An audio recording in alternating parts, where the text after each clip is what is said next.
Өмірде қаншадан болса сонша тағдыр бар. Мүмкін кейбір тағдырлар бір-біріне ұқсайтын да шығар. Бірақ солардың ішінде біз тіпті ойлап та көрмеген, сырт көзге білінбейтін ауыр отбасылық тағдырлар да аз емес. Әңгімемізді баяндамас бұрын сырлы тағдыр арнасына тіркеліп, бізді қай қаладан, қай өңірден тыңдап отырғаныңызды пікірге жазып қолдау білдіріп кетіңіздер.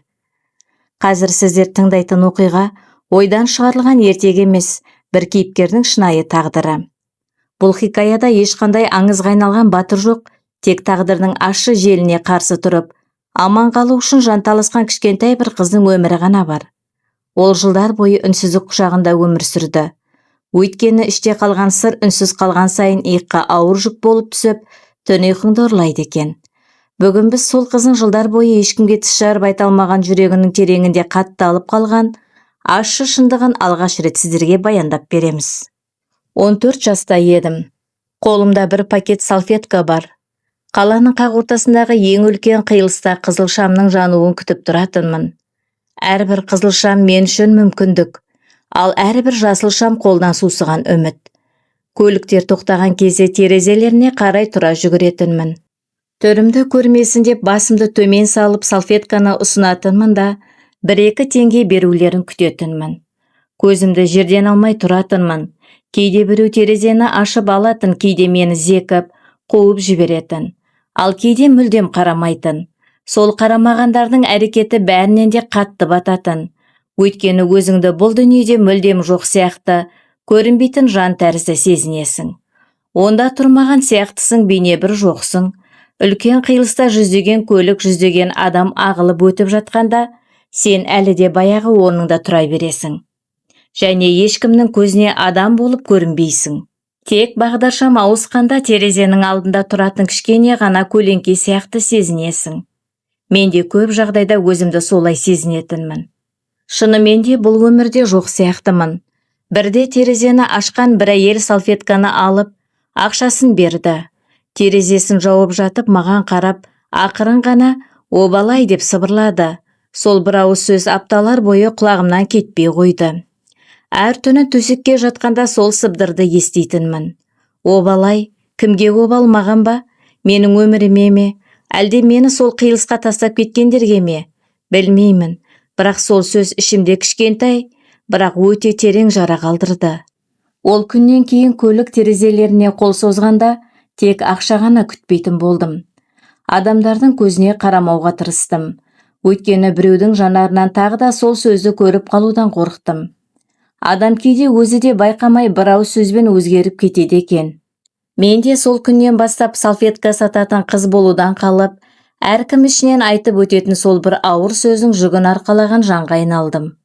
Ол ауырлық иығымнан ұзақ уақыт бойы түспеді. Бәлкім сізде сондай бір сәтті бастан өткерген шығарсыз. Бәлкім қиылыста тұрғанда, көлігіңіздің қасына біреу келіп, не істеріңізді білмей жасыл шамның жануын асыға күткен боларсыз. Мен сол терезенің арғы жағында болдым. Мұны білгеніңізді қалаймын. Өйткені сырттан қарағанда ол сәттер бірнеше секунд қана сияқты көрінеді. Бірақ терезенің мына бетінде уақыт әлдеқайда баяу ағады. Көлік ішіндегі адамдар тағатсыздана рульді соққылап отырғанда, мен жол жиегінде аяғымның астында үйірілген шаңды сезетінмін. Қолымдағы салфетка желмен бірге сәл тербеліп, мен көзімді жерден көтермеуге тырысатынмын. Бағдаршам жасылға ауысқанда көліктер бірінен соң бірі ұзап кететін. Ауада жанармай иісі қалып, мен тағы да сол орнымда жалғыз қалатынмын. Сондықтан мұны білгеніңізді қаладым. Кейде сіз үшін бірнеше секунд қана болған сәт, басқа біреудің өмірінде ұзақ уақыт ұмытылмайтын үнсіздік болып қалады. Сол қиылыста тұрғанда күн сайын таңертең өзіммен қатарлас балаларды көретінмін. Иықтарында сөмкелері, қолдарында су құйылған шөлмектері. Мектепке бара жататын. Бірде қиылыстың қарсы бетіндегі мектептің ауласына дейін барып едім. Қоңырау даусы естілгенде балалар лап етіп аулаға шықты. Бірі доп қуып жүр, бірі досының қолынан ұстап алған. Екі қыз бұрышта сыбырласып күлісіп тұр. Мен темір қоршаудың сыртынан оларды бақылап тұрдым. Қоршаудың темірін қолыммен ұстадым. Темір мұздай екен. Ұзақ қарадым. Сол екі қыздың күлкісін естідім. Не нәрсеге күлгенін білмеймін. Бәлкім өте қарапайым нәрсе шығар, Бірақ мен үшін ол күлкі мүлдем басқа, бір әлемнің үні. Ол әлемнің тіпті иісі де өзгеше сияқты көрінетін.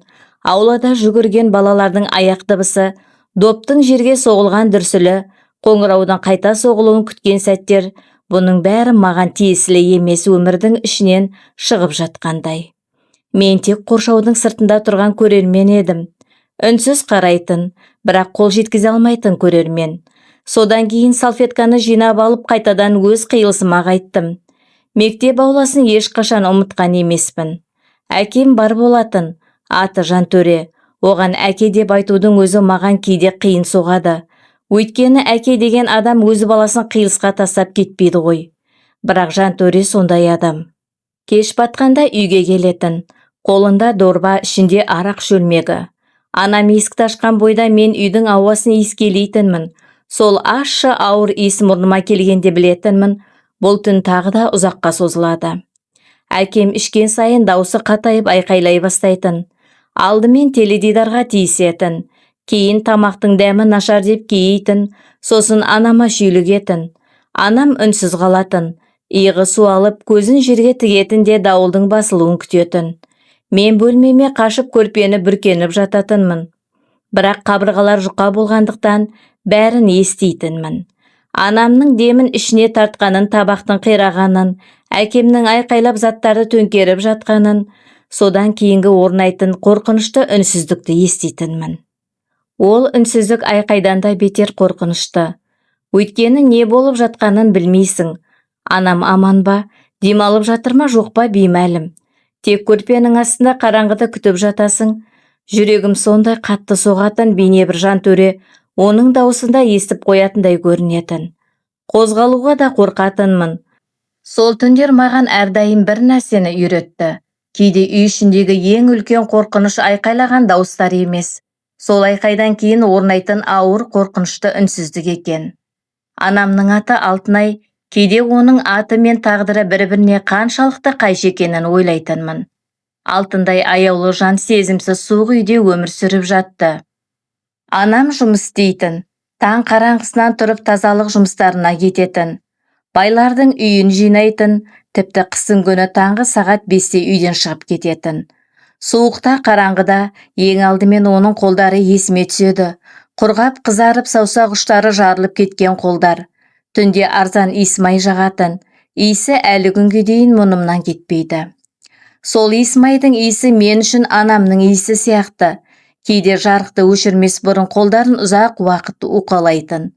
Күні бойы ұстаған шелектердің жуған жерлердің ауырлығын сол иісмаймен бірге терісінен сылып алып тастағысы келетіндей көрінетін. Бірақ келесі күні таңертең тағы да сол жарылған қолдармен оянатын. Әкемнің бұған бас ауырмайтын, ақша бер дейтін. Анам беретін, жетпейді дейтін. Неге жетпейді деп әкем айқай шығаратын. Анам үндемейді, мен де үндемейтінмін. Ол үйде бәрінсіз, бірақ бәрін білетін. Сөз айтылмайтын, бірақ қабырғалар, жанарлар, есіктің тарс жабылуы бәрін түсіндіретін. Біз бір үйде 3 адам болып өмір сүрсек те, бейне бір 3 бөлшектей бір-біріміздің ішкі сырымызды үнсіз еститінбіз. Кішкентай болсам да ақымақ емес едім. Бұл өмірдің қалыпты емес екенін жақсы білетінмін. Теледидардан бақытты отбасыларды көретінмін, әкелері балаларын саябаққа апарады, аналары күлімсіреп жүреді. Дастархан басында бәрі бірге отырады, бізде олай емес. Біз үшін күлудің өзі қол жетпес байлық. Бірде анаммен бірге ас үйде ас ішіп отырғанымызда, анам маған ұзақ қарады. Көзіне жас толды, бірақ жыламады. Маған бір нәрсе айтқысы келгенін сездім, бірақ айта алмады. Ерні бір сәт дірілдеп барып райынан қайтты.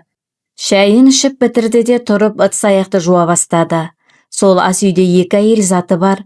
Негізінде біреуі 40 жаста, екіншісі 14-те. Екеуі де бірдей үнсіздіктің ішінде тұншығып жатты. Шұңғылшадан аққан судың дыбысы ас үйді кернеп жатқанда, анамның иығының жайлап төмен түскенін көрдім. Арқасы маған қарап тұрса да, оның қаншалықты қажығанын сол арқасының тұрысынан ақ түсінуге болатын. Мен үстел басында отырып кесенің түбінде қалған шайды қасықпен араластырып отырдым. Айталмаған сырларымыз арамызда бұлдырап тұрды, бірақ екеумізде оны тілге тиек ететін батылдық таба алмадық. Сондықтан ештеңе болмағандай кейіп танытуды жөн көрдік. Бір үйде бір дастархан басында бірдей үнсіздіктің ішінде демалуға тырысып күн кештік. Мен сол қабырғаны бақылайтынмын. Анамның қолы талғанша сүрткенін, сосын бір қадам кейін шегініп бейнебір шынымен тазарып кеткендей тесіле қарап тұрғанын көретінмін. Бірақ бірнеше күннен кейін баяғы дақтар қайтадан қылаң беретін. Сонда мен ол үйдегі кейбір нәрселерді кірдіңізі сияқты түсінетінмін. Қанша сүртсең де, қаншалықты елемеуге тырыссаң да, бәрібір бір уақыттан соң қайтадан су бетіне шығатын. Үйдің жалғыз ғана жылы ұясы ас үй. Тар болса да анам ол жерді тап-таза ұстайтын. Тұғырдың үстінде әрдайым бір қазан тұратын, ішінде не сорпа, не қою тамағы болатын. Анамның қаншалықты аз азық-түлікпен, қаншалықты көп тамақ жасай алатынын көрсеңіздер таңғалар едіңіздер. Бір тал пияз, бір-екі картоп сәл қызанақ езбесімен-ақ бір қазан тамақ дайын қылатын. Мен кейде қасына отырып оны бақылайтынмын.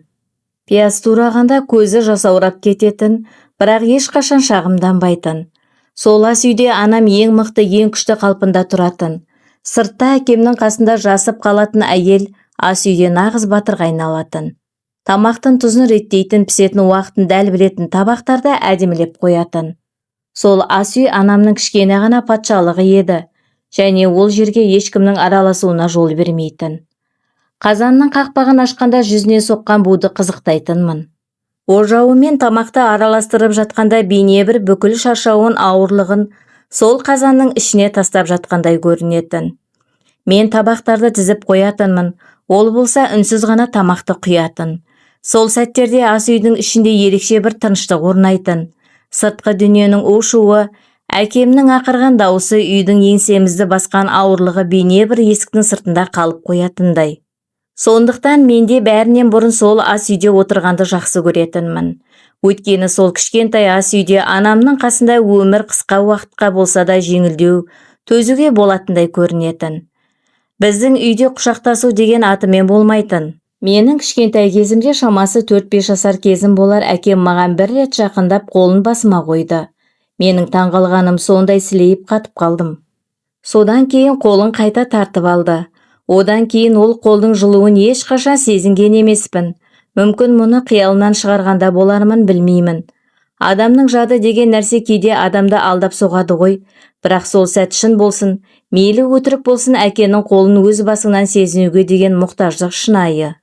Ол мұқтаждық ешқашан өшкен жоқ. Тіпті жылдар өткен соңда біреудің өз баласының шашынан сипағанын көргенде, ішімде бір түсініксіздік, бостық пайда болатын.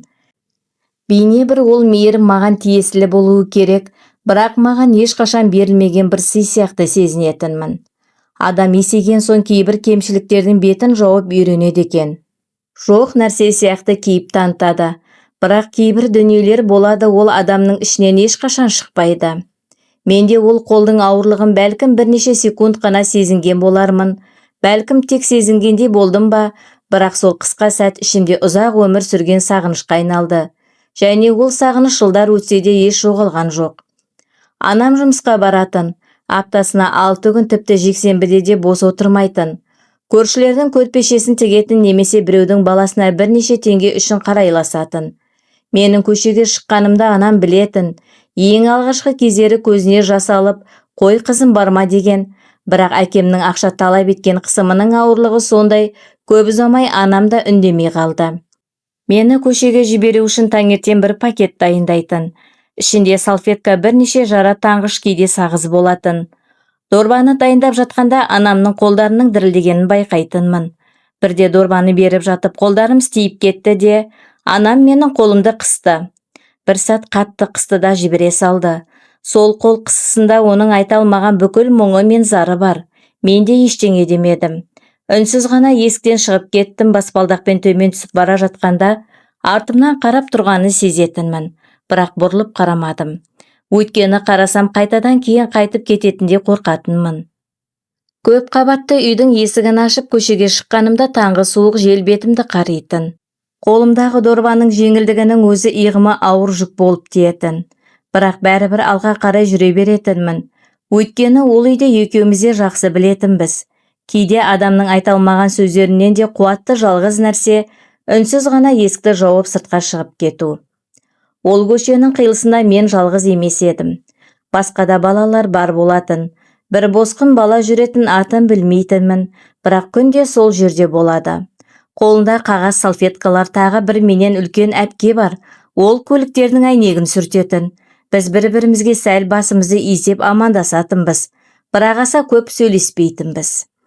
Әркімнің өз уайымы, өз қайғысы өзіне жетіп артылатын. Көшенің қиылысы біз үшін жұмыс орны сияқты. Таңертең келетінбіз, кешке кететінбіз.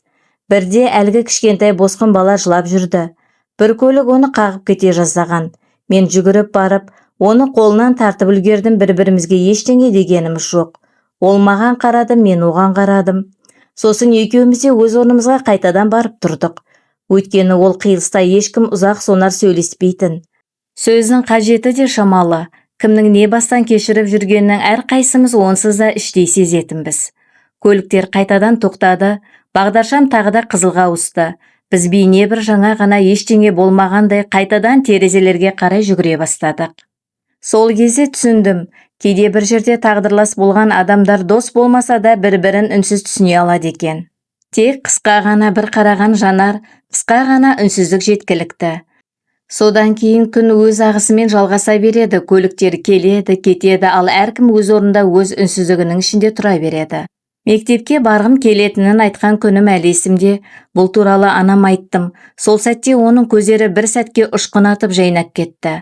Ішінен бір жарық сәуле өткенде болды, содан кейін ол жарық қайтадан сөніп қалды. Әкең рұқсат бермейді, деді анам. Рұқсат бермейтінін өзімде білетінмін, бірақ анамның аузынан есту мүлдем басқаша әсер етеді. Сол түні төсегімде жатқанда дыбысым шықпасын деп жастығымды тістеп жыладым.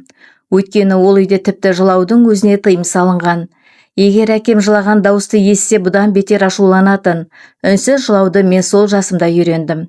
Көз жасың аққанда деміңді ішіңнен тартуды, иығыңды дірілдетпеуді, тамағыңа тығылған өксікті жұтып жіберуді үйрендім. Бұл кішкентай баланың үйренетін нәрселері емес, бірақ тағдыры мен үшін мүлдем басқа ережелер орнатты. Қараңғы бөлмеде төбеге қарап жатқанымда сырттан анда-санда өтетін көліктердің жарығы қабырғаға шағылысатын. Сол бір сәттік жарықта бейне бір басқа өмірдің есігі ашылып қайтадан тарс жабылғандай сезінетінмін.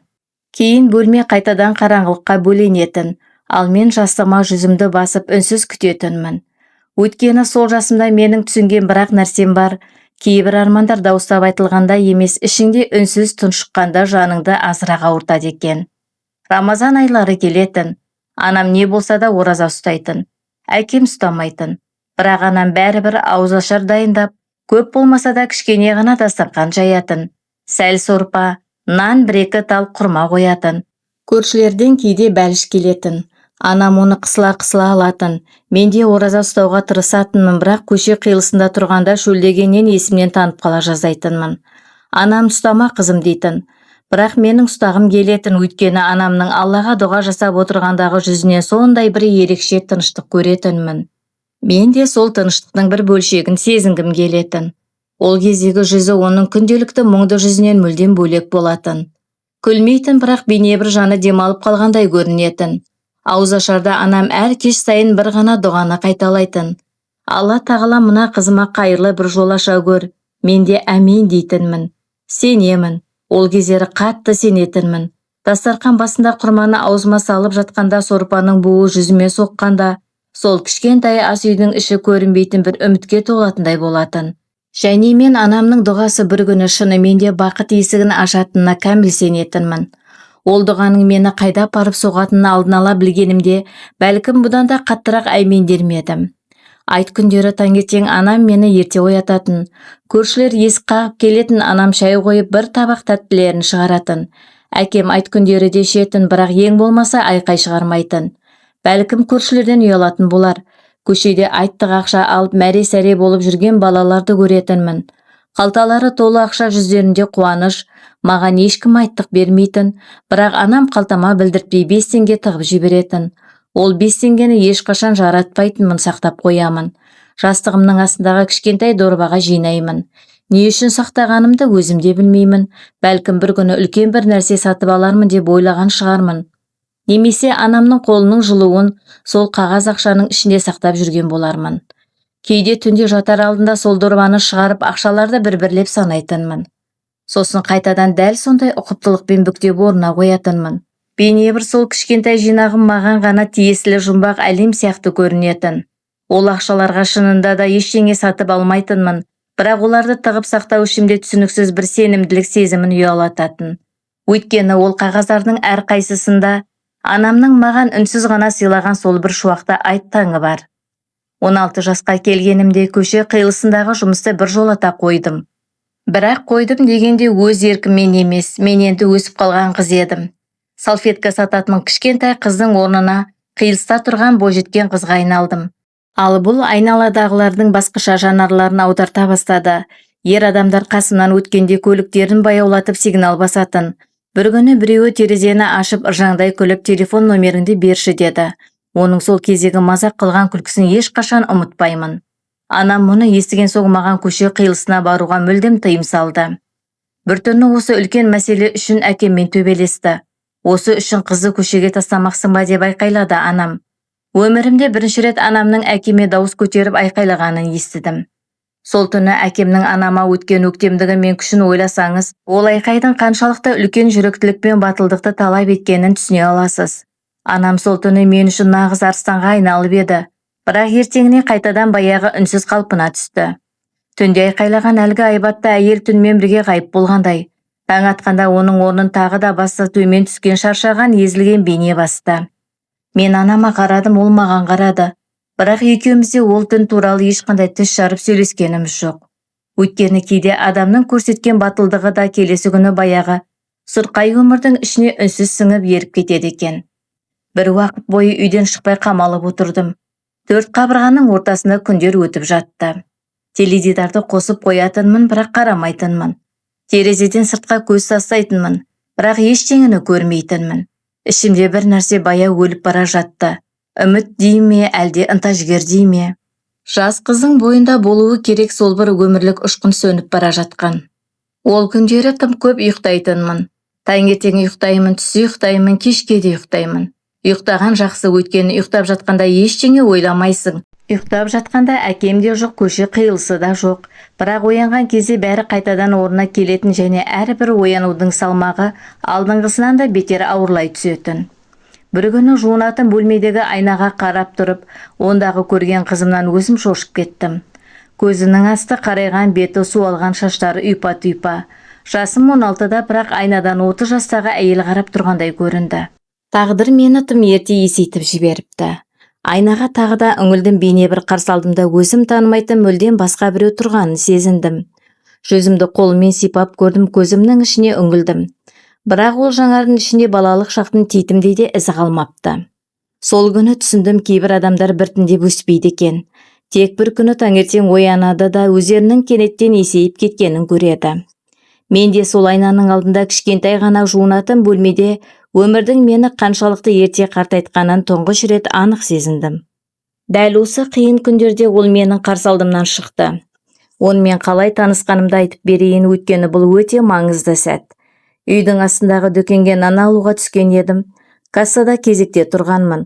Артымнан кешіріңіз, ана пакетті алып беріп жібересіз бе деген дауыс шықты. Бұрылып қарадым. Ұзын бойлы, үсті басы ұқыпты. Шамамен 35-40 жастардағы ер адам екен. Шашы артқа қарай таралған, қолында көліктің кілті, саусағында жуан жүзігі бар. Пакетті алып бердім, ол маған рахмет айтып жымиды. Мен де жымиған болармын, бірақ оның маған қалай қарағаны жадымда мәңгі қалып қойыпты. Ол сондай бір ерекше жанармен қарады, бейне бір мені бұл дүниеде шынымен бар адам ретінде көргендей болды. Көше қиылысында ешкім мені адам құрлы көрмейтін, үйде әкем мені елемейтін, ал мына адам мені көрді. Сол өзіңнің бар екеніңді сезіну сәті мені мүлдем қорғансыз қалдырды. Өйткені адам ұзақ уақыт бойы ешкімге көрінбей елеусіз өмір сүргеннен кейін, біреу оның көзіне тура қараған кезде не істерін білмей сасып қалады екен. Дүкеннен шығып бара жатқанда есікті ұстап маған жол берді. Мен де үнсіз ғана өтіп кеттім, бірақ арқамда оның әлі де маған қарап тұрған жылы жанарын анық сезініп бара жаттым. Көшеге шыққанда жүрегім сәл жылдам соғып тұрды және ол сәтте оның себебін толық түсіне алмасам да, ішімде бір түрлі сезім ұялады. Өмірімнің бақыты әлгі кішкентай дүкендегі қысқа ғана кездесуден кейін байқаусызда өзгере бастағандай. Бірнеше күннен кейін дүкенде тағы да жолығып қалдық. Бұл кездейсоқтық па еді, әлде әдейі келді ме білмеймін, ол кезде бұл туралы тіпті ойламаппын да. Ол менен қалайсың деп сұрады, жақсы дедім. Даусы сондай жұмсақ, жанары байсалды. Өз есімін айтты Ғабит, мен де өз есімімді айттым. Жадыра, жадыра деді ол. Керемет есім екен, бұған дейін маған ешкім есімімнің әдемі екенін айтпаған. Осы бір кішкентай сөйлем ішіндегі бір сезімді қозғап жіберді. Қазір ойлап қарасам, мен жылы сөзге қаншалықты зәру болған екенмін. Жай ғана әдем айтылған есіммен-ақ адамның жүрегіне жол табуға болатынын мен сол жасымда ұқтым. Ол сәтте дүкеннің тар дәлізінде сөрелерде тізіліп тұрған макарондар мен жуғыш ұнтақ қораптарының ортасында тұрып, ішімде көптен бері тарс жабық тұрған бір есік сәл ашылғандай күй кештім. Өйткені адам баласы кейде үлкен нәрселерді күтпейді. Тек біреу өз есімін атағанда, даусында титімдей ғана жылулық болғанын қалайды. Мен де сол күні алғаш рет біреу атымды атағанда, ішімнен бір жылылық сезіндім, және сол кішкентай ғана сезімнің өзі ол күндері маған мен ойлағаннан әлдеқайда үлкен болып көрінді. Ғабит кейінгі күндері де келіп жүрді. Әр келген сайын біраз шүйіркелесіп қалатынбыз. Ол маған сұрақтар қоятын. Не істеп жүрсің? Оқып жүрсің бе, отбасың қалай деп сұрайтын. Басында көп ештеңе айта қоймадым, бірақ ол да қазбалап мазамды алмады. Тек үнсіз тыңдайтын. Кейде маған дүкеннен бірдеңе алып беретін, шоколад немесе шырын.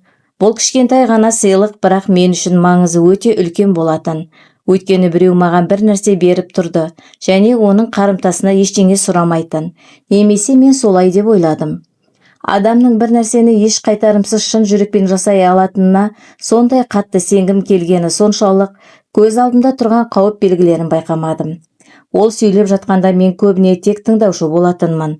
Дауысы байсалды, сөздері биязы, ал маған қарағанда жүзінен маған деген шынайы қамқорлық пен қызығушылық байқалатын. Көптен бері ешкім менімен бұлай сөйлеспеген. Ешкім маған әңгіме айтып жатқанда мені тыңдауға лайықты жан ретінде қабылдамаған. Сондықтан әр кездескен сайын ішімде кішкене ғана жеңілдік орнайтын. Бейне бір қысқа уақытқа болса да өмірімнің ауыр салмағы жеңілдеп сала бергендей болатын. Енді артқа бұрылып қарасам, сол күндері менің қаншалықты жалғыз болғанымды анық түсінемін. Өйткені кейде адамның жүрегіне жақындау үшін үлкен ештеңенің қажеті жоқ. Бірнеше жылы сөз, кішкене ғана қамқорлықпен сені шынымен тыңдап тұрған бір жұп жанар жеткілікті екен. Менде ол күндері дәл осыған сенгім келді. Сол себепті де көзім соқыр болып қауіпті аңғармадым. Бір аптадан кейін Ғабит мені дәмханаға шақырды. Сәл жүрексіндім. Анам Алтынай білсе жібермейтін, бірақ ішімдегі сол бір бостық, жалғыздық, ешкімге керексіз болу сезімі мені алға итермеледі. Көндім. Екеуміз кішкентай ғана дәмханаға барып отырдық. Ғабит маған өзінің өмірін айтып берді. Кәсіпкер екен, құрылыс саласында жұмыс істейді екен.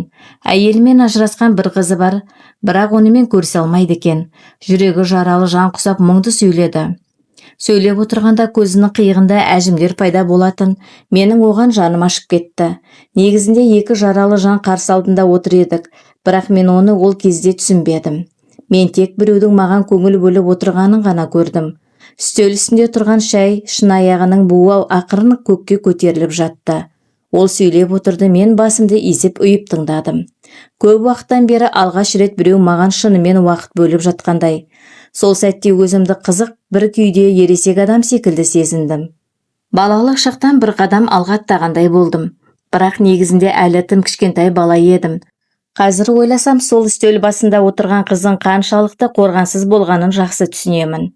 Өйткені кейде адамның жүрегін жаулаудың ең оңай жолы оның жалғыздығын байқау екен. Ал сол күні әлгі дәмханадағы кішкентай үстелдің басында менің ішкі жалғыздығымды алғаш рет біреу байқағандай болды. Ғабит маған бір күні мен сені осы өмірден құтқарамын деді.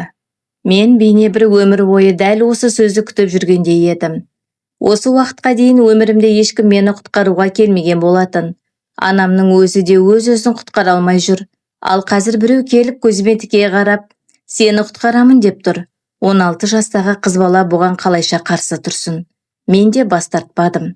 Дәл осы сәтте мен өмірімдегі ең үлкен қателікке қарай алғашқы қадамдарымды жасай бастаған едім. Бірақ қараңғылықта созылған қолды ұстаған кезде ол қолдың сені қай тұңғиыққа апара жатқанын көре алмайды екенсің. Оның сол күні айтқан соңғы сөзін ешқашан ұмытпаймын. Ол маған сәлден кейіп дауысын сыбырға жақындатып, «Жадыра, сен мына жерде сөніп барасың» деді. Бұл сөз менің бүкіл жан дүниемді тіліп өтті. Өйткені осы күнге дейін ешкім менің тағдырыма мұндай анық баға бермеген.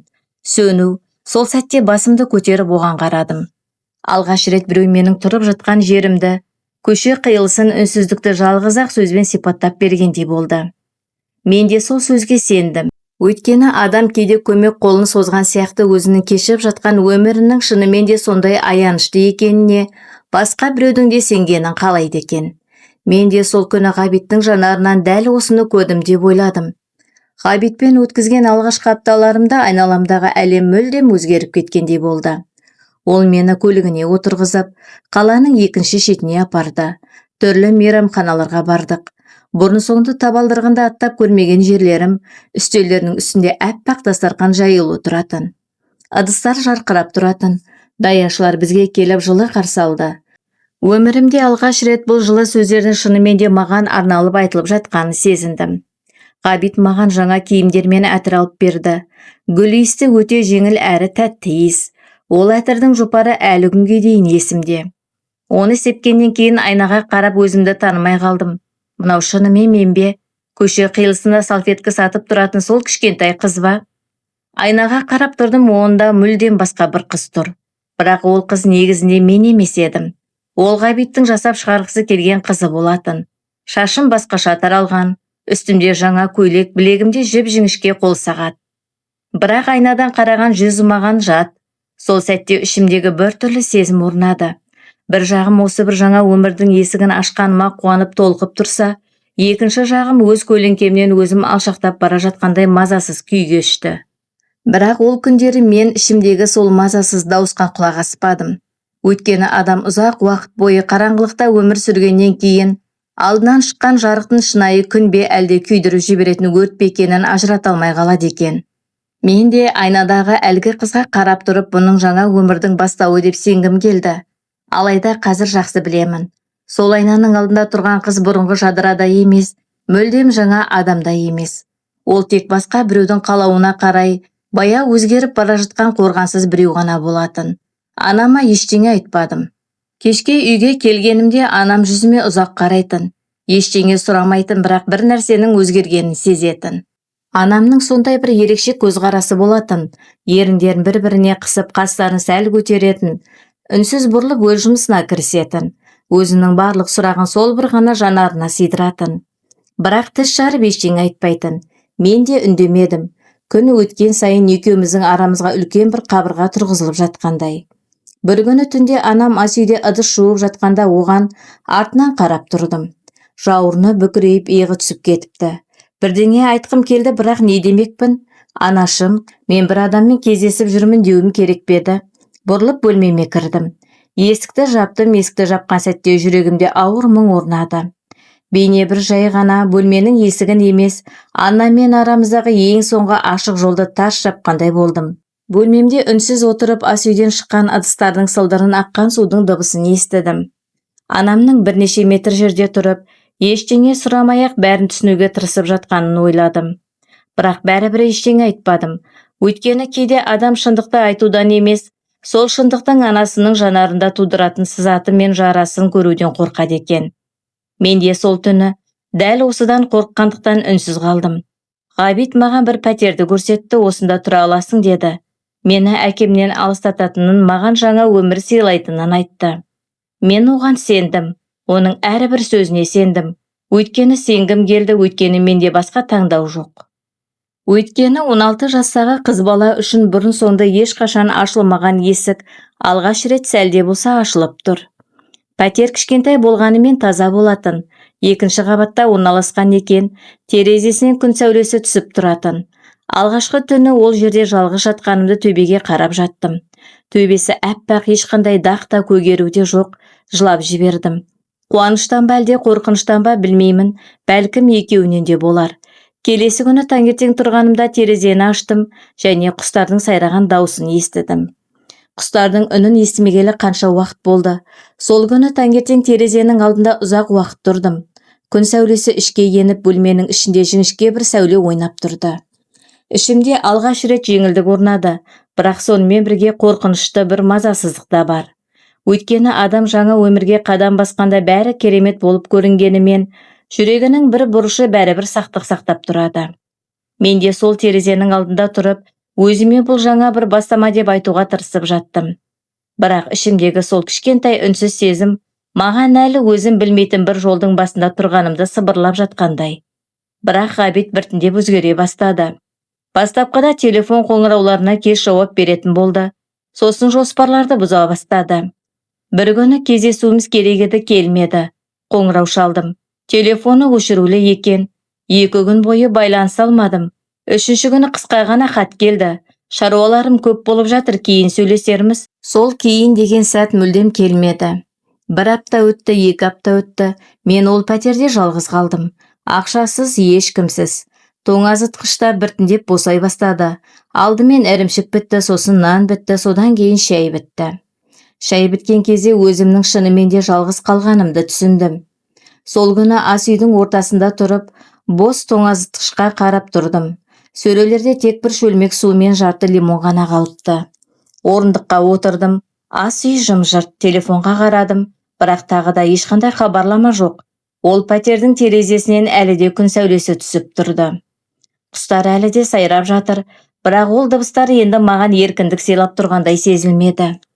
Бейне бір сыртқа дүние өз ағысымен өмір сүріп жатқанда, мен сол кішкентай үйдің ішінде баяу ғана ұмтылып бара жатқандай едім. Сол сәтте жүрегім алғаш рет ауыр шындықты сезді.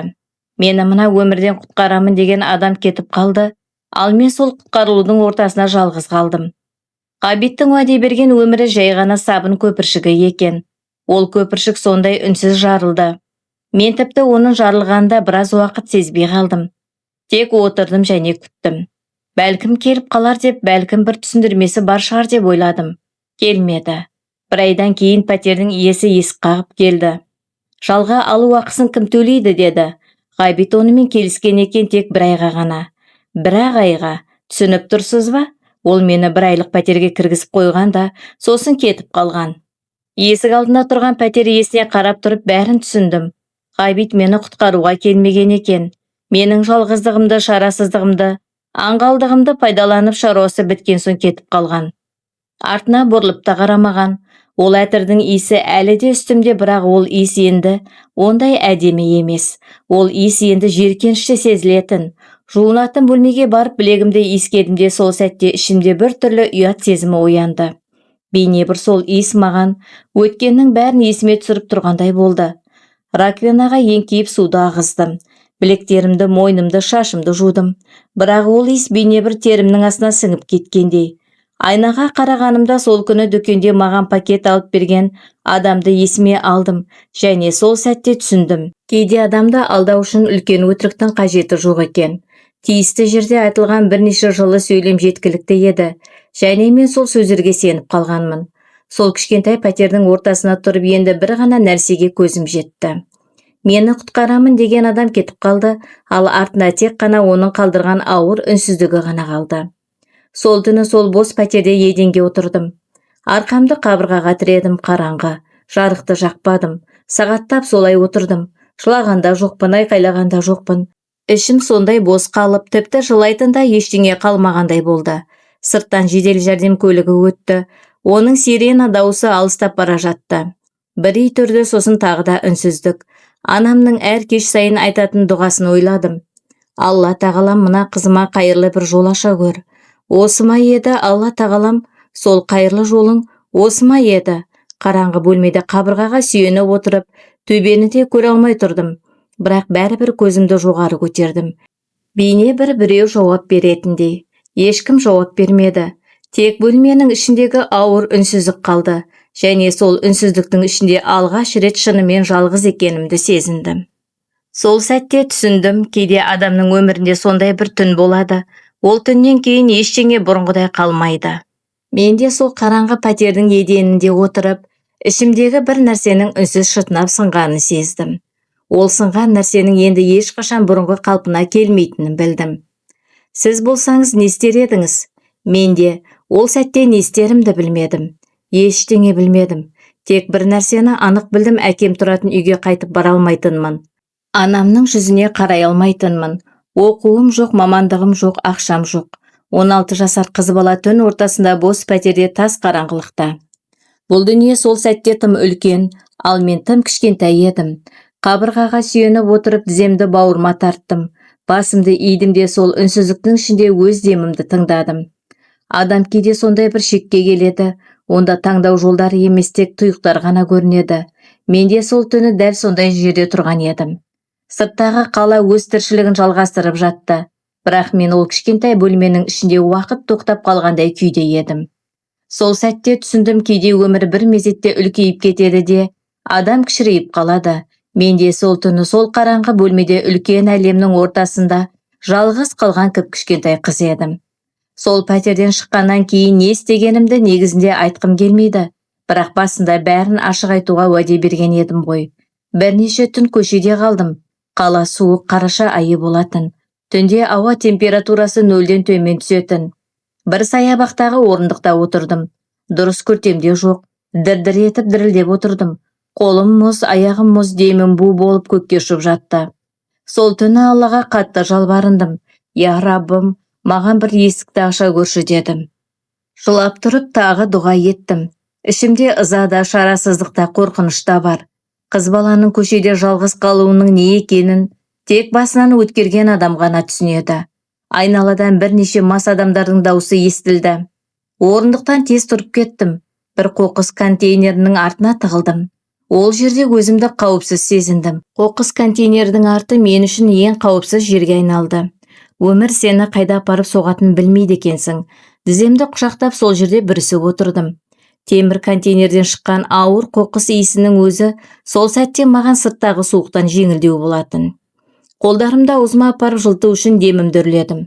Сәл жылынғандай болдым, бірақ дірілім басылмады. Аспанға қарадым. Қаланың шамдарының кесірінен жұлдыздар аса көрінбейді екен. Бірақ бәрібір көзімді аспаннан алмай іштей бір ғана сөйлемді қайталай бердім.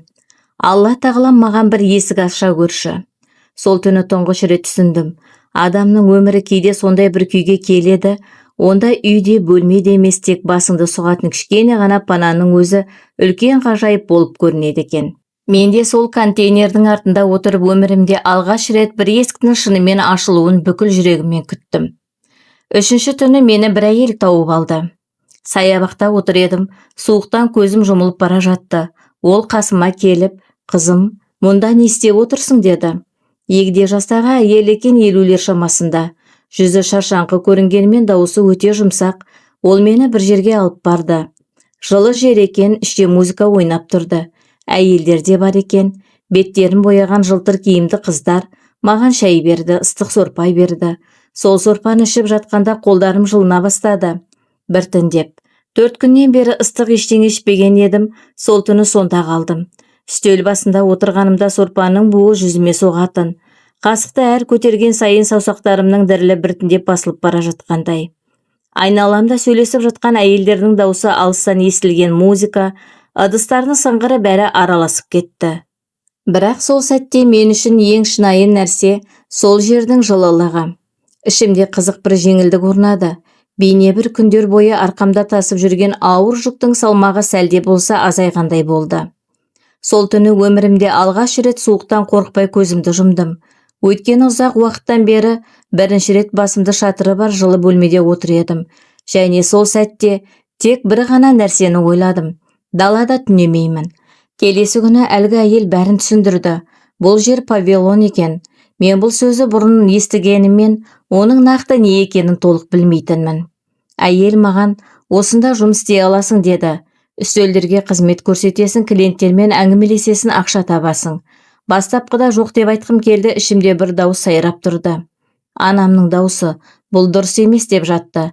Бірақ оның қасында тағы бір дауыс бар. Аштықтың дауысы, суықтың дауысы, көшеде қалудың дауысы. Және ол дауыс анамның даусынан әлдеқайда қаттырақ шығып тұрды. Адамның қарны аш болғанда оның ар-ұжданы мүлдем басқаша сөйлейді екен. Мен мұны сол кезде үйрендім. Әйел сөйлеп жатқанда мен үстелдің шетінде отырып өз қолдарыма қарадым. Саусақтарым әлі де суықтан жарылып тұрғандай. Тырнақтарымның арасы кір қоқыс болатын. Сол сәтте өзіме мына сұрақты қойдым. Егер сыртқа шығып кетсем қайда барамын? Жауап жоқ. Анамның жүзі көз алдыма келді. 4-ші қабаттағы сол үйіміз есіме түсті. Әлгі саябақ келді. Онан кейін қоқыс контейнері есіме түсті. Сосын басымды көтеріп әлгі әйелге қарадым және ішімдегі сол екі дауыстың арпалысы баяу ғана басылды. Өйткені кейде адам дұрыс жолды емес, тірі қалатын жолды таңдауға мәжбүр болады екен. Мен де сол күні дәл солай жасадым. Қалдым және жұмыс істей бастадым. Алғашқы түнде қолым дірілдеп, үстелдердегі патносы тасып жүргенде бәрін дерлік құлатып ала жазайтынмын. Клиенттер маған қарайтын, бірақ бұл қиылыстағы жүргізушілердің қарасынан мүлдем бөлек. Көше қиылысында мен ешкімге көрінбейтінмін, ал мұнда тым анық көрінетінмін. Және ол тым анық көріну кейде мүлдем көрінбей қалудан да ауыр тиетін. Бірінші түнде маған бір ер адам жымиып қарады, алтын тістері жарқырап тұр. Оның жүзін емес, дәл сол тістерін әлі күнге дейін есімде сақтап қалыппын. Адамдардың жүздерін әлдеқашан ұмытып кеткен едім. Тек ұсақ-түйек бөлшектерін ғана есімде сақтайтынмын.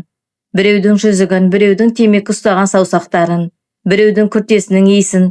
Өйткені ол жерде адамдардың жүзіне қарауды емес, олардан қорғануды үйренесің.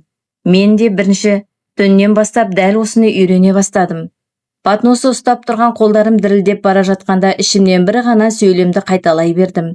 Тек осы түнде өткерсем екен, бірақ түн сондай ұзақ. Музыка тоқтамады, күлкілер күшейе түсті. Бокалдар толды, босады. Мен сол жарықтардың астында бір үстелден екінші үстелге қарай қадам басып бара жатып, өмірімнің енді мүлдем басқа бақытқа бұрылғанын баяу түсіне бастадым. Сол алғашқы түннің соңында шаршағаннан аяқтарым сырқырап ауырды. Бірақ ең қатты шаршаған нәрсе менің денем емес, ішімдегі бәрін үнсіз қабылдаған бір бөлшегім. Түнде жұмыс істеп таңға жуық жататынмын. Ұйықтамас бұрын жасырын түрінде дәрет алатынмын. Ешкім көрмесін деп жуынатын бөлмеге тығылып, беті қолымды жуып Аллама жалбарынатынмын. Күн сайын түнде тәубе ететінмін. Ертең мына жерден кетемін дейтінмін, бірақ ертеңіне оянғанда тағы да сол жерде отырамын. Өйткені баратын жерім жоқ, білімім жоқ, мамандығым жоқ, ешкімім жоқ. Бұл қараңғылық ең құрғанда басыма шатыр беріп тұрды. Дәрет алып жатып айнаға қараймын. Кейде бояуым ағып кеткен, көздерім шаршаған, жүзім солып қалған болатын. Бұл шынымен сенбісің жадыра дейтінмін. Бұл сенбісің? Айнадағы жүз маған қайта қарап тұратын, бірақ еш жауап бермейді. Суды жүзіме қайта-қайта шашып, бояудың ең соңғы іздеріне дейін өшіріп тастауға тырысатынмын. Бейнебір тек бояудың ғана емес, сол түннің бүкіл ауырлығын да жуып тастай алатындай күйде болатынмын. Бірақ су тоқтап жүзіме кепкен кезде, дәл сондай шаршаған жанарлар айнадан маған қайтадан қарап тұратын. Сол кішкентай жуынатын бөлмеде, таң алдындағы тыныштықтың ішінде басымды иіп дұға еткенде, бойымнан тек бір ғана нәрсені сезетінмін. Жүрегімде әлі де толық сөнбеген кішкене ғана үміт бар. Мен әр түн сайын сол үмітті жоғалтып алмау үшін бір ғана дұғаны қайталайтынмын. Алла тағала маған бір жол көрсете көрші. Айлар өтті, жыл мезгілдерін сол 4 қабырғаның ішінде өткіздім. Сыртта көктемнің қалай келгенін де білмейтінмін. Жазың қалай келгенін де сезбейтінмін. Кейде түс ауа оянып терезеден сыртқа қарайтынмын. Адамдар жұмысқа бара жататын, балалар мектепке асығатын, әйелдер базардан қайтатын. Ал мен түнде жұмысқа шығып күндіз ұйықтайтынмын. Дүние мен үшін теріс айналып кеткен. Бір күні терезеден қарап тұрғанымда бір ананың қызын мектепке апара жатқанын көрдім. Қыздың шаштарын өріп қойыпты. Қызғылт шаш қыстырғышы бар екен. Менің де анам кішкентай кезімде көше қиылысына шыққанға дейін бәрінен бұрын шашымды көріп беретін. Ол сәтті есіме алғанда ішімнен бір нәрсенің сынып кеткенін сезіндім. Бірақ ненің сынғанын біле алмадым. Өйткені ішімде сынатын бір нәрсе қалды ма өзі, оған да сенімді емес едім. Терезенің алдында ұзақ уақыт солай тұрдым. Төмендегі жол жиегімен кетіп бара жатқан әлгі ана мен қыз біртіндеп көзден ғайып болды. Бірақ мен әлі де оларды көріп тұрғандай, сол жаққа қараумен болдым.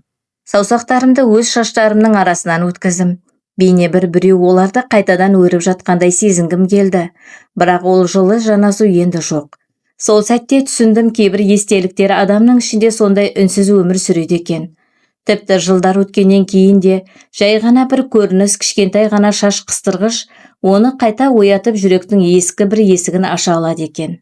Мен де сол терезенің алдында тұрып өткеннен қалған сол кішкентай естеліктің ішімде қалдырған үнсіз сыздаумен оңаша қалдым. Анамның жүзі көз алдымнан кетпей қойды. Үйден кеткеніме 2 жыл болған. Бір рет телефонмен хабарласқанмын. Өте қысқа ғана сөйлестік. Осындамын, анашым, жағдайым жақсы дедім. Анам жылады, қайдасың деп сұрады. Айтпадым, айта алмайтынмын. Сол сәтте анамның дұғасы тағы да құлағыма келгендей болды. Алла тағала мына қызыма қайырлы бір жол аша көр. Ол дұға мені бір күні таба ма, таппай ма білмейтінмін. Бірақ ішімнің ең түбінде әлі сөнбеген кішкене ғана шоқ бар. Бәлкім ол шоқ анамның сол дұғасы болар.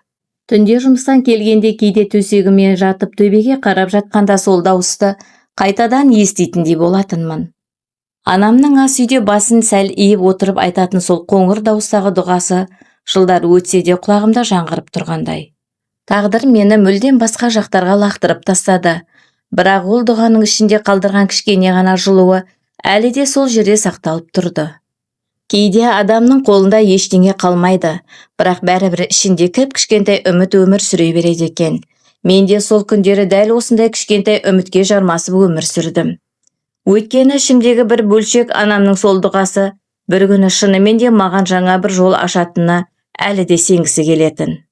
Ол күндері өмірдің маған үйреткен жалғыз нәрсесі жалған күлімсіреу. Үстелдерде отырған ер адамдарға күлімдейсің. Ішіңнен жылап тұрсаң да жүзіңе бетперде киетінсің. Ол бетперде жүзіңе сондай қатты жабысып қалатын. Біраз уақыттан кейін оның астындағы шынайы жүзіңді де ұмытып кетесің. Айнаға қарағанда кейде осылардың қайсысы менмін деп сұрайтынмын өзімнен. Мына боялған жүзбе, әлде оның астындағы шаршаған, сынған 18 жасар қыз ба? Біле алмаймын дейтінмін өзіме өзім. Енді білмеймін. Айнаның алдында ұзақ тұрып саусағымен көзімнің астындағы бояуды ақырын сүртетінмін де, сосын қайтадан жағып қоятынмын. Бейне бір ол 2 жүздің арасында бір шекара бар сияқты көрінетін. Бірақ ол шекарада біртіндеп жоғалып бара жатты. Адам күн сайын бір рөлді ойнай бергеннен кейін, біраз уақыт өткенде рөл мен шындықтың орны ауысып кетеді екен. Мен де сол жарық залда күлімсіреп жүрген қызбен таңға жуық жуынатын, бөлмеде үнсіз жылап отыратын қыздың бір адам екеніне кейде өзімде сенуден қалатынмын. Сондықтан айнаға қараған сайын өзіме үнемі бір сұрақты қоятынмын. Қайсысы менмін? Және қанша қарасам да ол сұрақтың жауабын енді шынымен де таба алмайтынымды сезінетінмін. Жасым 22-де 4 жыл бойы мен дәл осы өмірдің ішінде келе жатқанмын. 4 жыл, 1000-нан аса түн, және олардың әрқайсы бір-бірінен аумайтын дәл бірдей. Музыка, түтін, жасанды күлкілер және таңға жуық үйге қарай жаяу жүру. 4 жыл бойы сыртта мезгілдер ауысты, үкіметтер өзгерді, көршілер ауысты. Бірақ мен сол қалпымда қалдым. Сол баяғы үстелдер, сол баяғы жүздер, сол баяғы жалған күлімсіреу. Түндер бір-бірінен араласып кеткен, бірінің қай жерде бітіп, екіншісінің қай жерде басталғанын ажырата алмайтын болдым. Жарықтар өшеді, музыка тоқтайды. Мен көшеге шығатынмын. Таңға жуық жаяу жүріп бара жатқанда қаланың тыныштығында өз аяқ дыбыстарым жаңғыратын. Осы серуендер менің шынайы уақытым. Өйткені сол бірнеше минутта ешқандай бетперде де жалған күлкіде болмайтын. Тек мен және шаршаған қала ғана бар едік. Кейде басымды көтеріп аспанға қарайтынмын. Таңның алғашқы сәулелері баяу ұясынан көтеріліп келе жатқанда ішімнен үнемі бір ғана ой өтетін. 4 жыл бойы өтіп кетіпті, бірақ менің өмірім бір жерде тоқтап, күтіп тұрғандай. Бейне бір уақыт бәрі үшін алға жылжып жатқанда мен үшін сол бір түн қайта-қайта қайталанып жатқандай болатын. Сейсенбі күні түс ауа ояндым. Басыма ұрып тұрды күнделікті әдеттегідей. Беті қолымды жудым, шай қойдым. Әдет бойынша бір кесеге ғана шай құйдым. Әрқашан тек бір кесе. Сыртқа шығып, сәл ауа жұтып қайтайын деп ойладым, сәуір айы болатын. Көктем мезгілі шуақты, бірақ желді болады. Күртемді алдымда сыртқа шықтым. Күн сәулесі бетіме тигенде көзімді қысып қалдым. Күн астында серуендемегелі қанша уақыт болды екен деп ойладым. Түн адамына айналып кетіппін, күн сәулесі маған жат көрінді. Жол жиегімен жүріп бара жатып адамдардың жүздеріне қарадым. Біреу жұмысқа асығып барады, біреу телефонмен сөйлесуде, енді бірі қолына пакеттер ұстап үйіне қайтып барады. Әркімнің өз бақыты, өз қарбаласы бар. Ал мен болсам қайда бара жатқанымды білмей, жай ғана аяңдап келемін.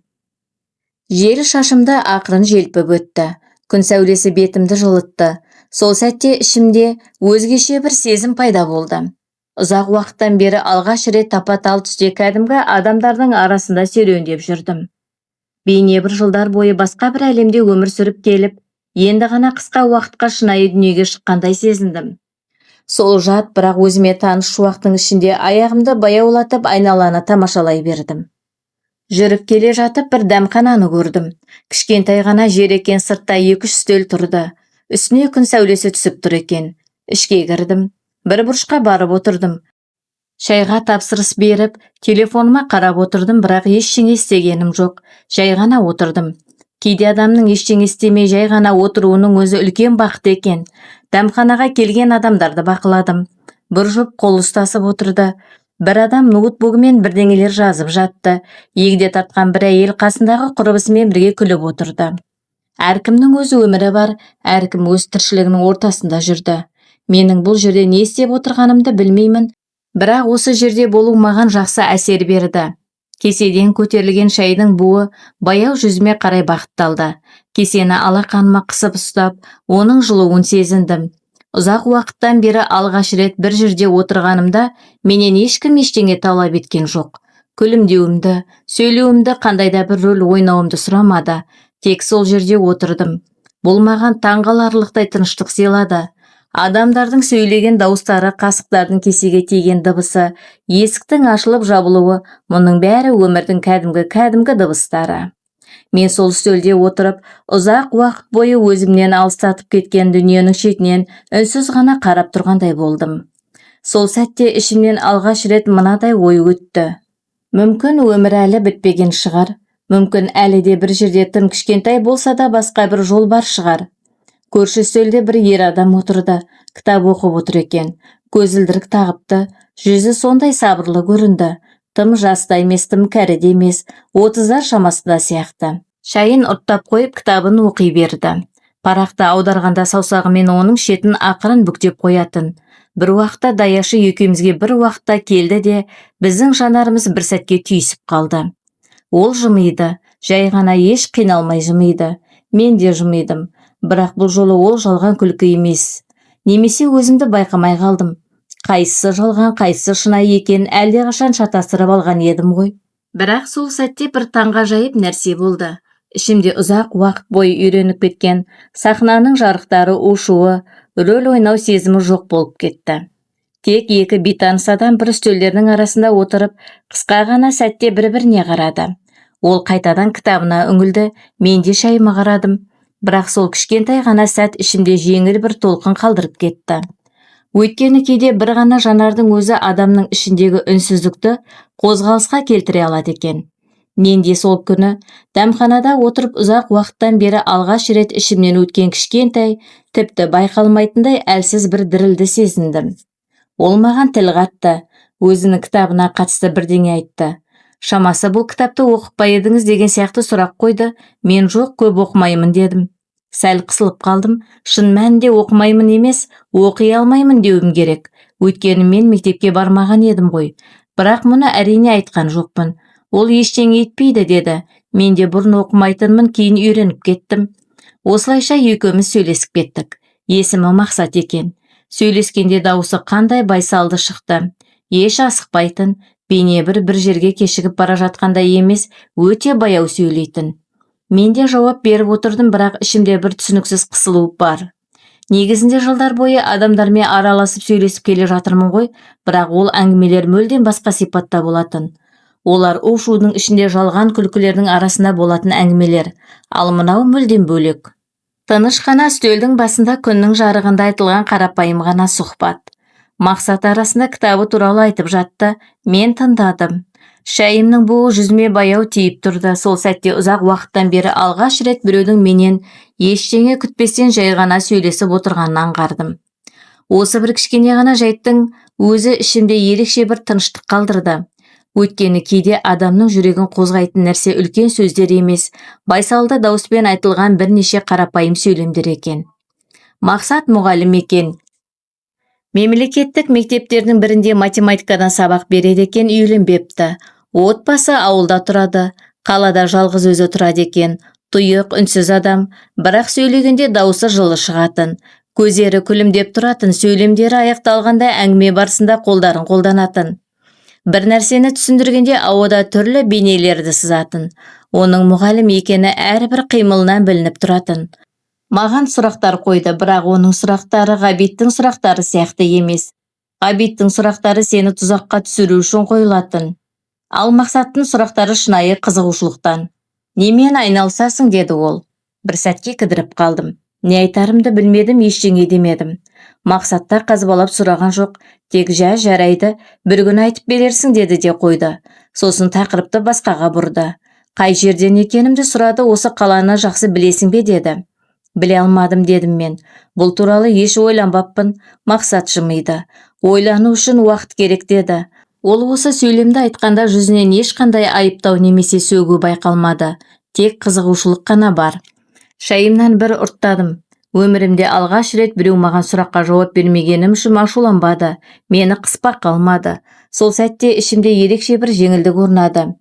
Бейне бір жылдар бойы иығымда тұрған көрінбейтін ауыр қысым сәлде болса босағандай болды. Өйткені кейде адам өміріндегі ең сирек кездесетін бақыт, ешкім сені тергеп тексеріп, айыптамайтын жерде еркін отыру екен. Мен де сол күні кішкентай дәмханада Мақсаттың қарсысында отырып ұзақ уақыттан бері алғаш рет өзімді қорғаныс шеңберінде тұрғандай сезінбедім. Оның бір күні айтып берерсің деген сөзі маған қатты әсер қалдырды. Өйткені біреу бірінші рет маған уақыт беріп тұр. Біреу бірінші рет маған ештеңе талап етпей жай ғана күтіп тұрды. Ғабитпен қарым-қатынаста бәрі бірден тез дамып кеткен болатын.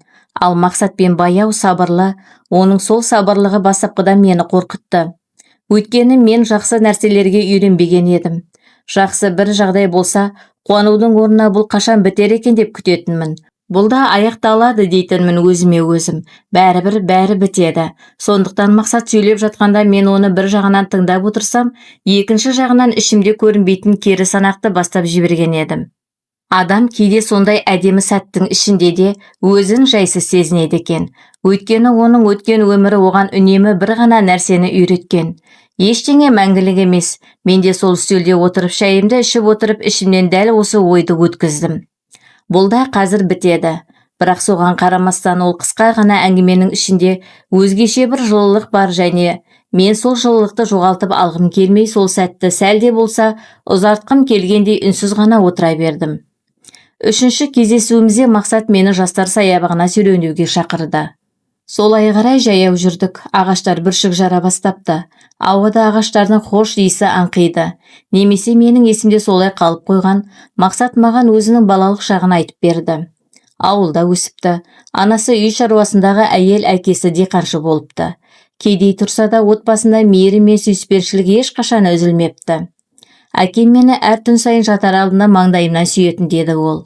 Осы бір сөзді естігенде кілт тоқтадым. Бір сәтке аяғымды баса алмай қалдым. Мақсатта тоқтап, не болды деп маған қарасты. Тіс жарып ештеңе айта алмадым. Бірақ көкірегімде бір ащы сыздау тұрды. Әкемнің маңдайынан сүюі, менің әкем маған бірде бір рет көмейіме тіреліп келген сөздер сыртқа шықпай, өңешімде тұрып қалды. Мақсат маған қарады. Мен де жанарымды тайдырып әкеттім. Алыстан саябақта жүгірген балалардың күлкісі мен шуылдаған дауыстары естіліп жатты. Жел ағаш жапырақтарын ақырын тербетіп тұрды. Ал мен сол серуен жолында кілт тоқтап ішімдегі ескі бір бостықтың қайтадан сыздағанын сезіндім. Өйткені кейбір сөздер адамның жүрегіне үнсіз ғана тиеді екен. Сол күні Мақсаттың айтқан балалық шағындағы кішкене естелігі менің ішімдегі жылдар бойы ешкім қол тигізбеген ең сезімтал жеріме тиді. Дәл сол сәтте бойымдағы сол бір қорғансыздық пен өкініштің әлі күнге дейін қаншалықты тірі екенін алғаш рет аңғардым. Мақсатқа бәрін жайып салған күні жаңбыр құйып тұрған. Мамырдың жылы жаңбыры болатын, кенеттен жауа кетті. Біз ашық аспан астындағы бір шай бағында отырғанбыз. Үстімізде шатыр болғанымен шет-шетінен су сорғалап ағып тұрды. Мақсат шайын араластырып отырды, қасықтың кесеге соғылған нәзік дыбысы ғана шығады. Мен сөйлей бастадым да өзімді тоқтата алмай қалдым. Бәрін ақтардым. 4 жыл бойы ешкімге тіс жарып айтпаған сырымның бәрін сол жаңбырдың астында төгіп салдым. Сөйлеп жатқанда кейде даусым дірілдеп кетті, кейде демалу үшін тоқтап қалатынмын. Кейде сөздер бір-бірінің үстіне үйіліп жатты, бірақ тоқтай алмадым. Бейне бір жылдар бойы ішімде жиналған өксіктің бәрі дәл осы сәтте есігін айқара ашқандай болды. Ал мен оның тек сыртқа ағуына ерік бердім. Жаңбыр шатырға дүрс-дүрс соғылып, тамшылар шетіне жіңішкелеп сорғалап жатты. Шайдың буы ауаға араласты, ал мен басымды көтерместен сөйлей бердім. Мақсат бірде-бір рет сөзімді бөлген жоқ, тек үнсіз тыңдады. Кейде басын ақырын изеп қояды, кейде жанарын маған аударады, бірақ бірде-бір ауыз сөзбен араға түскен жоқ. Осы тыныштықта алғаш рет біреу менің бүкіл тағдырымды шын ықыласпен тыңдап отырды. Мен әңгімемді аяқтағанда ішімде өзгеше бір жеңілдік орнағанын сезіндім. Бейне бір жылдар бойы арқалап келген ауыр жүгімнің кішкене ғана бөлшегін ақыры жерге қойғандай болдым. Сөйлеп тұрып Мақсаттың жүзіне қарап отырдым. Мені айыптай ма екен, әлде жиіркеніп тұрып кете ме екен деп қорықтым. Бірақ оның жүзінен ондай ештеңе байқамадым. Ауыр күрсініп көздері мұңға толды. Көзілдірігін шешіп жанарын алақанымен ақырын сипап өтті. Бұл ер адам қарсысындағы әйелдің тағдырын естігенде осылай елжіреп қатты тебіреніп отырды. Өмірімде алғаш рет біреудің менің тағдырым үшін осыншалықты жүрегі ауырып толқығанын көрдім. Көше қиылысында мен үшін ешкімнің жаны ашымаған, Ғабиттің маған ешқашан жүрегі елжіреген емес, ал Мақсат қатты толқып отырды. Оның жанарындағы дірілдеген сол бір іркілген жас, маған деген шынайы жанашырлығы сол сәтте мен үшін дүниедегі ең қымбат нәрсеге айналды. Жаңбыр шатырды соғып тұрды, ал мен енді үнсіз қалдым. Айтатын ештеңе қалмаған.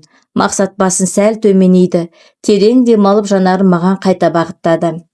Ол қараста аяушылықта кемсіту де жоқ. Тек адам басқа бір адамның иығындағы ауыр жүгін шын жүрегімен сезінгенде, жүзінде пайда болатын сондай бір байсалды үнсіздік қана бар. Сол сәтте түсіндім, кейде адамның сізге беретін ең үлкен сыйы сөздер емес, оның көз жасы екен.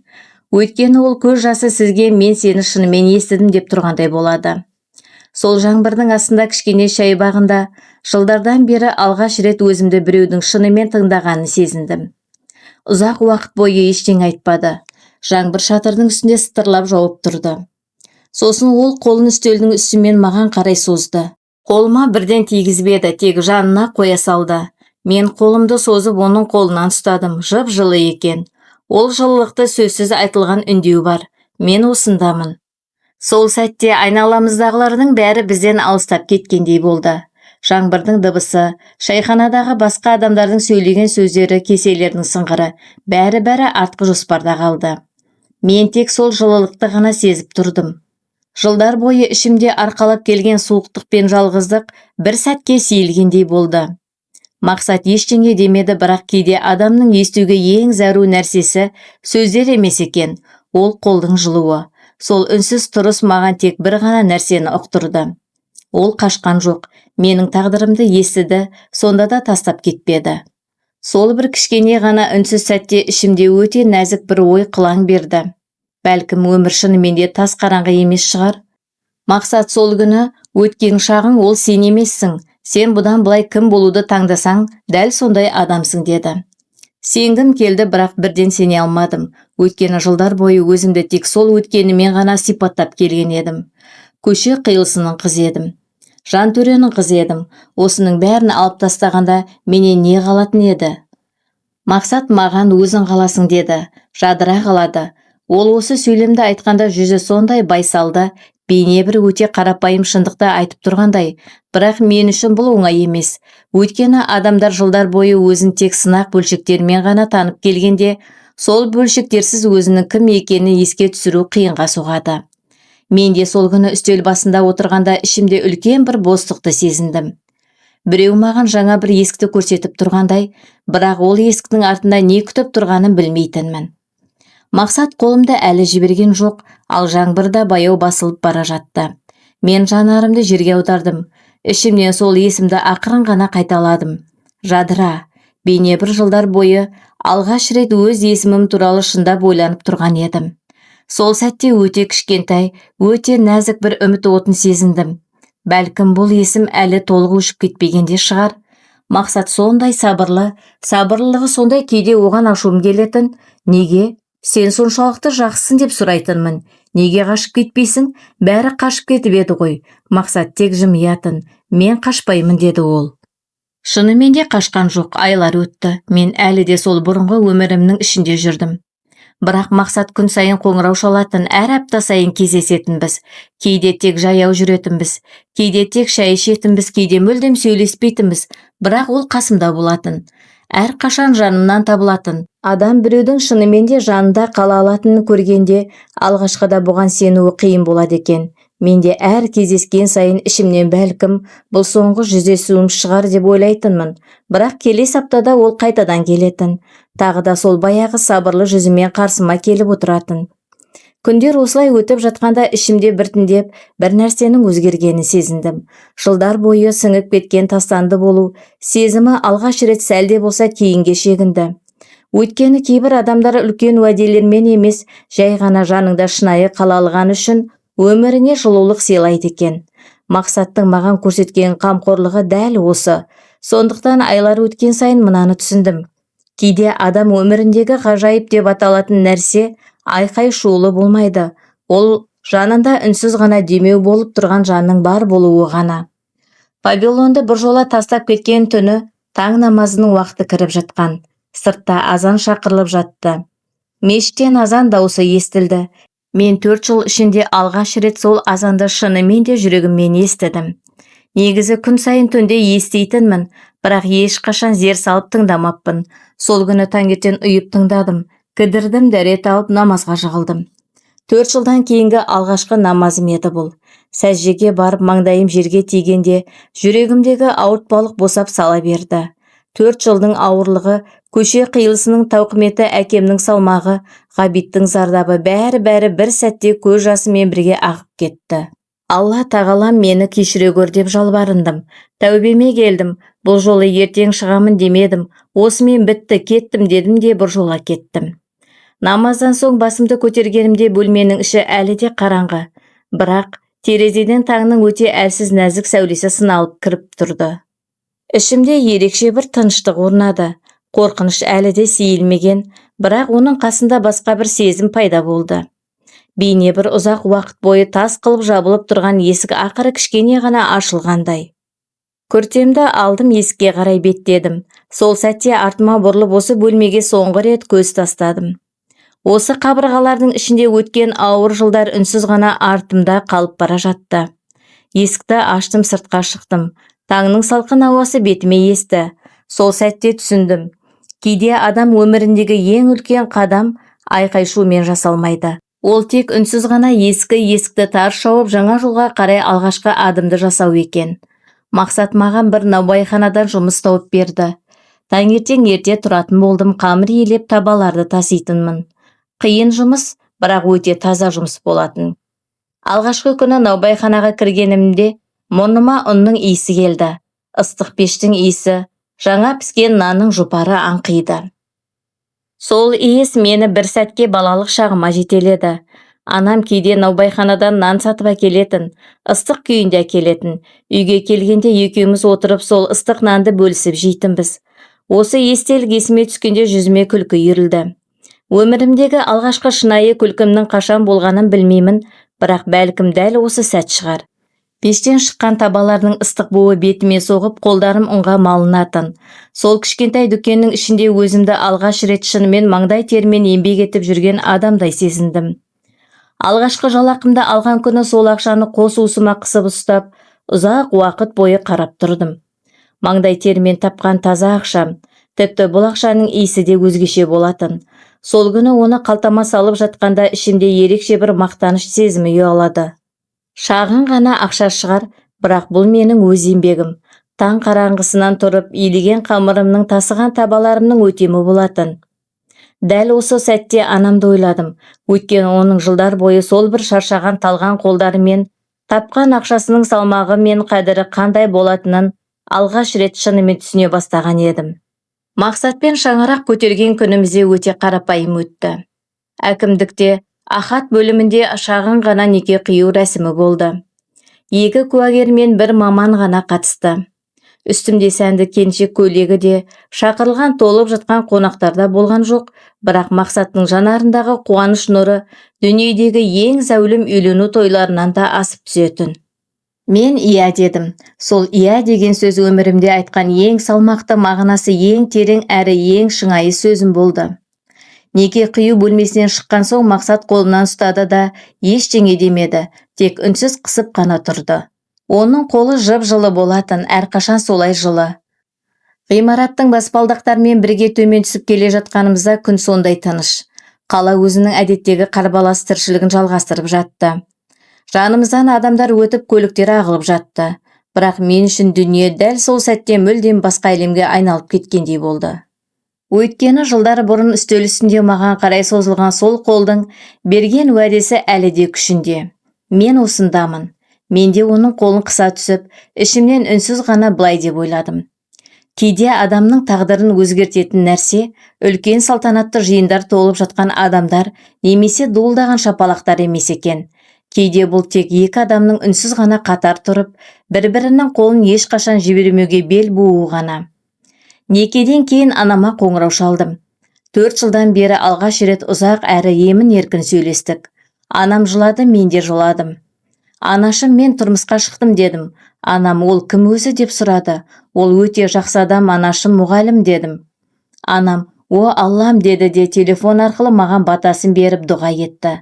Бағың ашылсын, Алла тағала некелеріңді қайырлы етсін қызым. Сол күні түсіндім, анамның маған арнап жасаған дұға тілектері еш уақытта босқа кетпепті.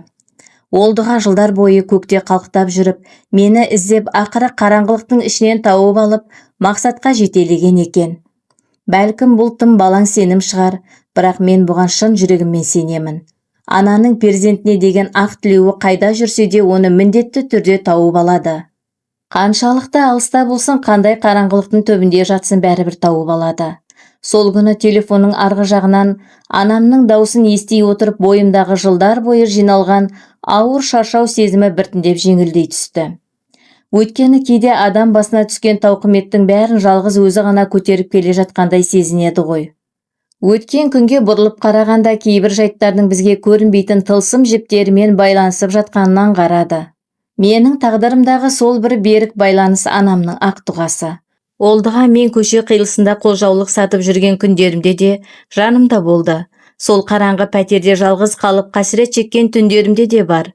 Суық саябақта, қоқыс жәшігінің тасасында дірілдеп отырған түнімде де менімен бірге болды.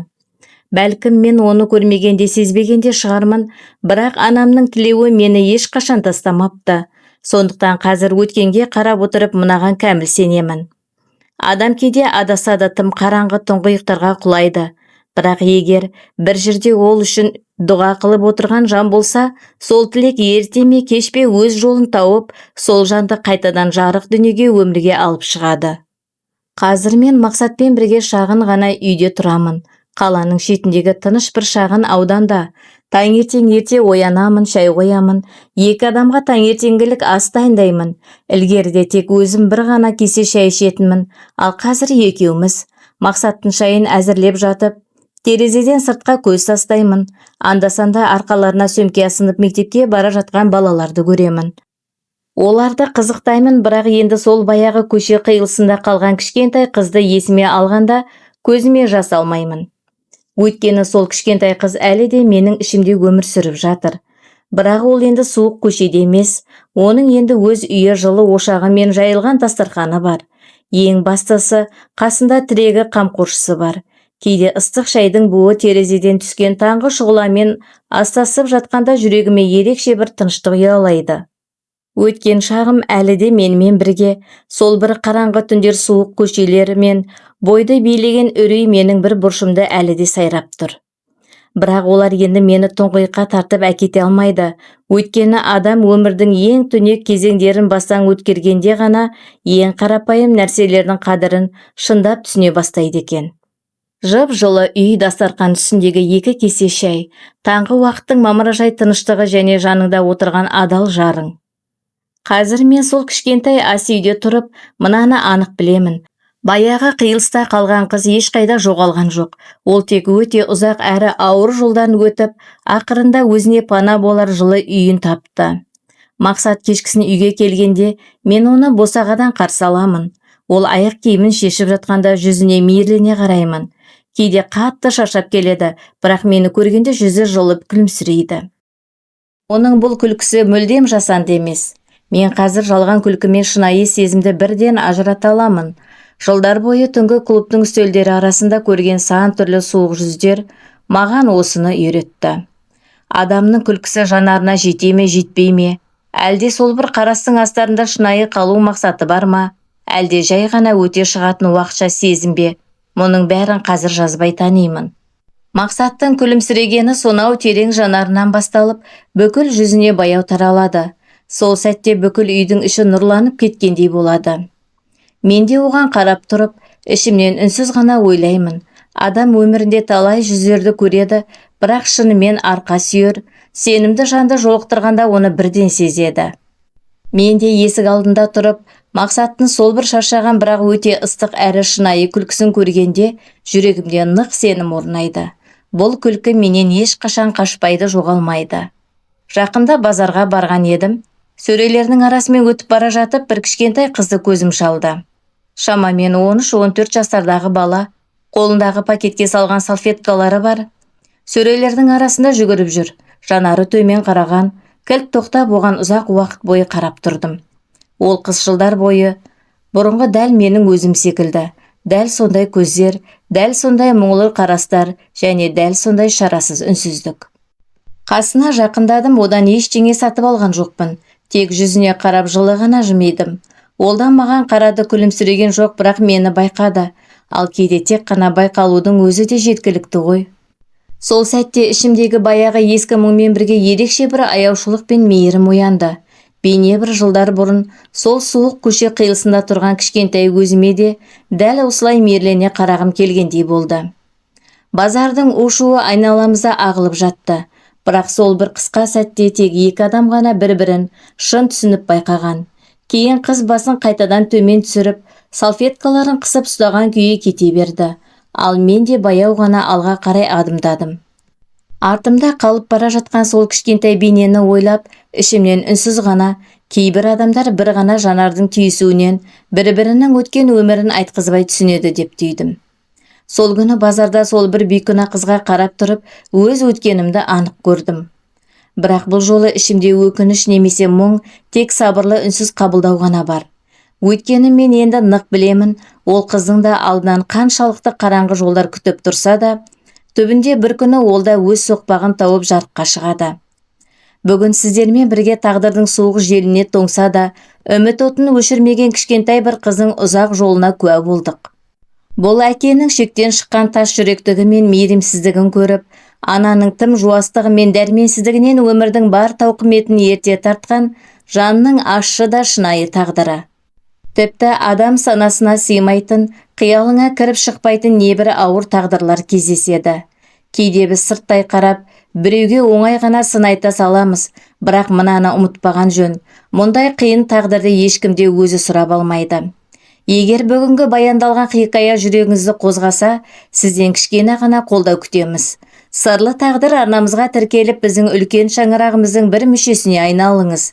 Сіздің әрбір пікіріңіз, жылы лебізіңіз мен үшін өте маңызды. Келесі кездескенше шаңырақтарыңыздан мейірім мен жылулық үзілмесін.